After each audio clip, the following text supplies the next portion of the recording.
ഇപ്പൊ അവളുടെ ഈ അവസ്ഥയ്ക്ക് ഞാനും കൂടി കാരണക്കാരനല്ലേ രാമകൃഷ്ണ? അങ്ങേയറ്റം നമ്മൾ അവളെ ഉപദ്രവിച്ചില്ലേ? എന്തൊക്കെയാണ് എഴുതി കൂട്ടിയത്? എങ്ങനെയാണ് ഇനി അതൊക്കെ ഒന്ന് തിരുത്തുക? നമ്മളൊന്നും അറിഞ്ഞിട്ടല്ലല്ലോ.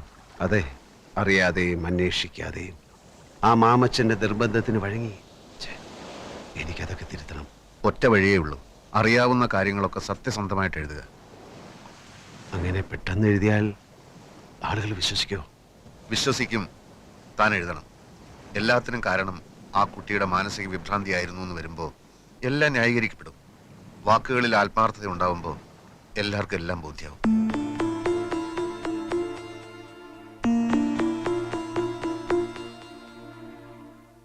വഴക്കിട്ട് പിരിയുന്ന അച്ഛനമ്മമാരുടെ മക്കൾക്ക് സംഭവിക്കുന്ന ഏകാന്തതയും അന്യതാബോധവുമായി അവൾ ഊട്ടിയിലെ സ്കൂളിൽ താമസിച്ച് പഠിക്കുന്ന കാലം. അതേ സ്കൂളിൽ അവളോടൊപ്പം +2 പഠിച്ചിരുന്ന അവളുടെ കസിൻ ജിത്തു. അവരൊരുമിച്ചാണ് വെക്കേഷന് സാധാരണ ഊട്ടിയിൽ നിന്ന് നാട്ടിലേക്കുള്ള യാത്ര. എങ്ങനെയുണ്ടായിരുന്നു എക്സാം ഒക്കെ? ഒരുവിധം കഴിച്ചുകൂട്ടിന്ന് പറയാം. ഇത് എപ്പോഴും പറയുന്നതല്ലേ, പക്ഷെ റിസൾട്ട് വരുമ്പോ ഡിസ്റ്റിങ്ഷൻ മിനിമം കാണും. അതെ പ്രിയ, നമുക്ക് ലഞ്ചൊക്കെ കഴിഞ്ഞ് 3 മണിക്കുള്ള ബസ്സിന് പുറപ്പെട്ടാ പോരെ? അതെന്തിനാ? ഒരു ഗെറ്റ് ടുഗദർ നമ്മുടെ ടോണി മാത്യൂസിന്റെ വക. ഓ, അവന്റെ ഇവിടുത്തെ വില്ലയില്ലേ, അവിടെ അവനും വർഗീസേട്ടനും ഫുഡൊക്കെ അറേഞ്ച് ചെയ്തിരിക്കുക. ഇന്ന് നമ്മുടെ ഊട്ടിയിലെ ലാസ്റ്റ് ഡേ അല്ലേ, ഒരു ചെറിയ സെലിബ്രേഷൻ. നമ്മൾ കുറച്ചുപേര് മാത്രം. ജ്യോതിയോട് ഷെർലിയോടൊക്കെ ഞാൻ പറഞ്ഞിട്ടുണ്ട്. നാട്ടിലെത്തുമ്പോ ലേറ്റ് ആവും ജിത്തു. ഇല്ലെന്നേ, പ്രിയയെ വീട് വരെ എത്തിക്കേണ്ട ഉത്തരവാദിത്തം എന്റെ അല്ലേ. ആ വേർപിരിയലിന്റെ ആഘോഷത്തിനിടയ്ക്ക് കൂട്ടുകാർ തമാശയ്ക്കൊപ്പിച്ച ഒരു വികൃതിയാണ് പിന്നീടുള്ള അവളുടെ ജീവിതത്തെ തന്നെ അപ്പാടെ മാറ്റിമറിച്ചത്.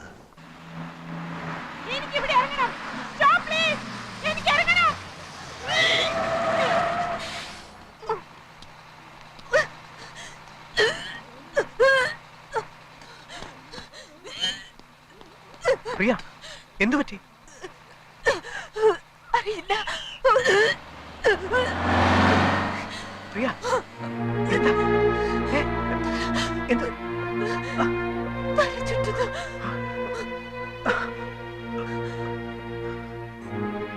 ஹலோ, இங்க அடுத்து ஹாஸ்பிடல் இருக்கா? தெரியாதப்பா. பிரியா,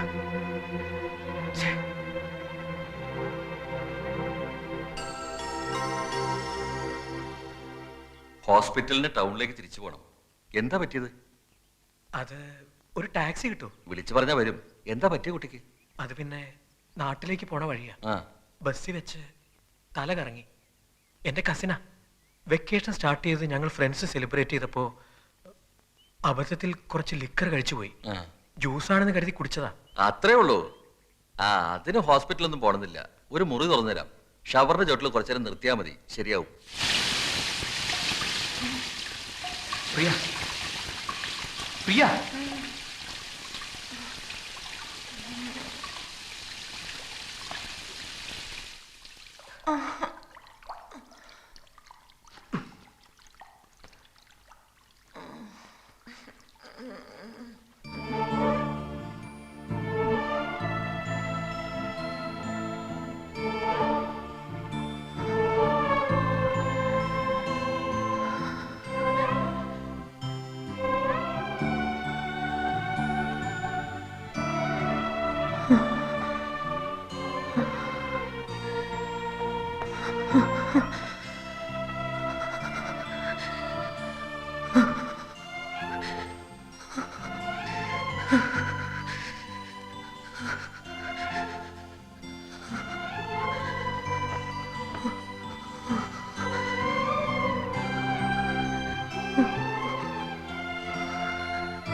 ഉണർന്നോ? പേടിച്ചു പോയി ഞാൻ. കുറച്ച് ചിന്തകത്തിയെന്നാ ഇങ്ങനെ ബോധം കെടും ഒരാള്. ഷവറിന്റെ ചോട്ടിൽ നിർത്തി തല നനച്ചിട്ടും ഒന്നും അറിഞ്ഞില്ല. സാരമില്ല, വേഗം ഡ്രസ് ചേഞ്ച് ചെയ്തിട്ട് വാ, പോവാൻ നമുക്ക്.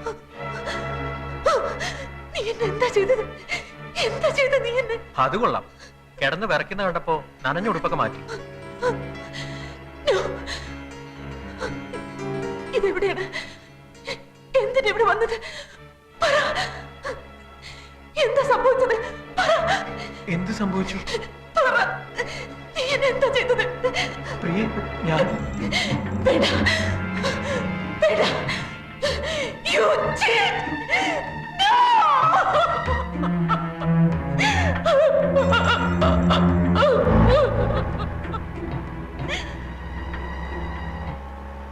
അങ്ങനെയൊന്നും സംഭവിച്ചിട്ടില്ലെന്ന് പിന്നീട് പ്രിയയെ വിശ്വസിപ്പിക്കാൻ നിങ്ങൾക്ക് കഴിഞ്ഞില്ലേ? വിശ്വസിക്കാൻ അവൾ ഒരുക്കമായിരുന്നില്ല. അവൾക്കതിന് കഴിഞ്ഞില്ല എന്ന് പറയുന്നതാവും കൂടുതൽ ശരി. എന്ന് വെച്ചാൽ അന്നേ അവരൊരു മനോരോഗിയായി. അതെ, എന്നോട് തീരാത്ത പകയെ ഞാൻ മദ്രാസിലേക്ക് പഠിക്കാൻ പോയത് തന്നെ അവളെ കണ്ടുമുട്ടാവുന്ന സന്ദർഭങ്ങൾ ഒഴിവാക്കാനായിരുന്നു. അമ്മയ്ക്കും വല്യമ്മയ്ക്കും മറ്റെല്ലാവർക്കും സത്യം അറിയാവുന്നത് കൊണ്ടാണ് മിസ്റ്റർ സാഗറുമായിട്ടുള്ള കല്യാണം അവർ തീരുമാനിച്ചത്.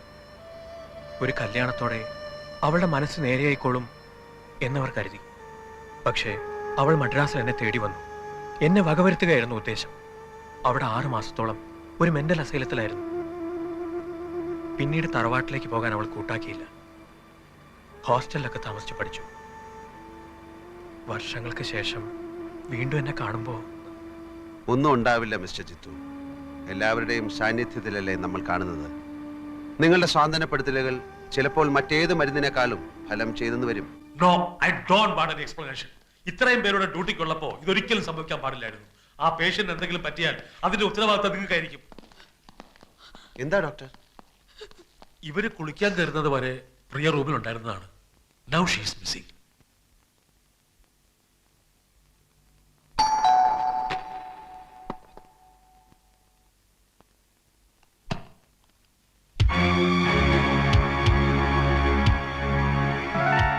മിസ്റ്റർ ജിതേഷ് ഇല്ലേ? ഇല്ല. ആരാ? ബിടെക്കിന് ഒരുമിച്ച് പഠിച്ചതാ ഞങ്ങള്. ഒരു വീടിന്റെ പ്ലാൻ സബ്മിറ്റ് ചെയ്തതിൽ കുറച്ച് കറക്ഷൻസ് ഉണ്ടായിരുന്നു. ഓഫീസിൽ ചെന്നപ്പോ ആള് ലീവാണെന്ന് പറഞ്ഞു. എവിടെ പോയതാ? ആരെയും കാണാനുണ്ടെന്ന് പറഞ്ഞു പോയതാ. എനിക്ക് ഹാഫ് ഡേ ലീവേ ഉള്ളൂ. ഉച്ചയ്ക്ക് മുമ്പ് വരില്ലേ? ഒന്നും പറഞ്ഞില്ല. ഭാര്യയല്ലേ? അതെ. ഞാനിപ്പോ എന്ത് ചെയ്യും? ഇവിടെ വെയിറ്റ് ചെയ്യട്ടെ.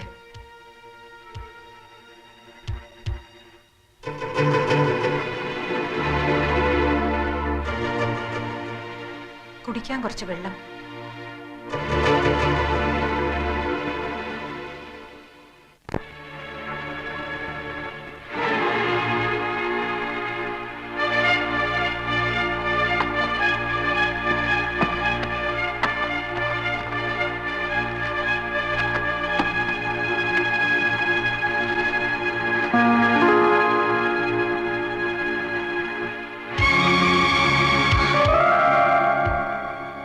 വെള്ളം ഞാനിപ്പോ കൊണ്ടുവരാം. അങ്ങോട്ടിരുന്നോളൂ.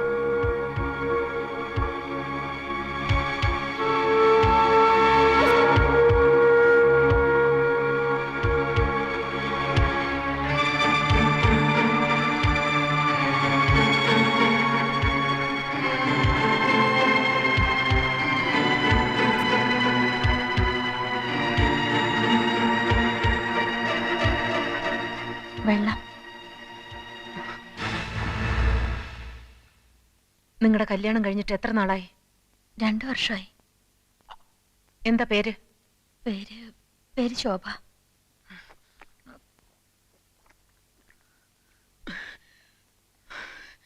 ഉച്ചയ്ക്ക് മുമ്പ് ആള് വരുമെന്ന് തോന്നുന്നില്ല.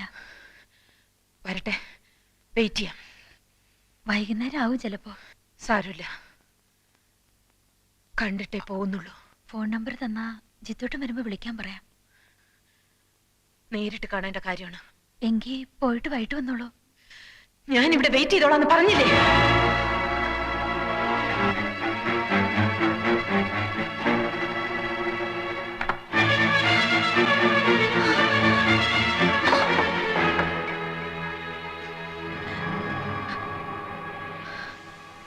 ഹലോ പ്രകാശനല്ലേ?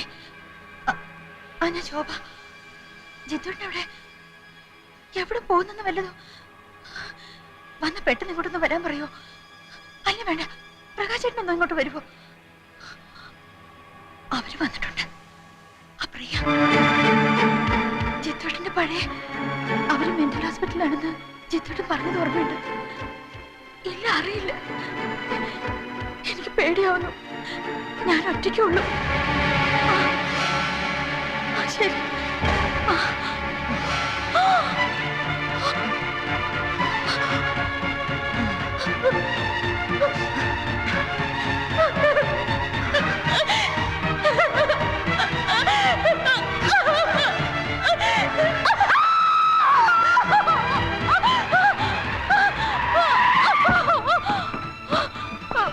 എന്താ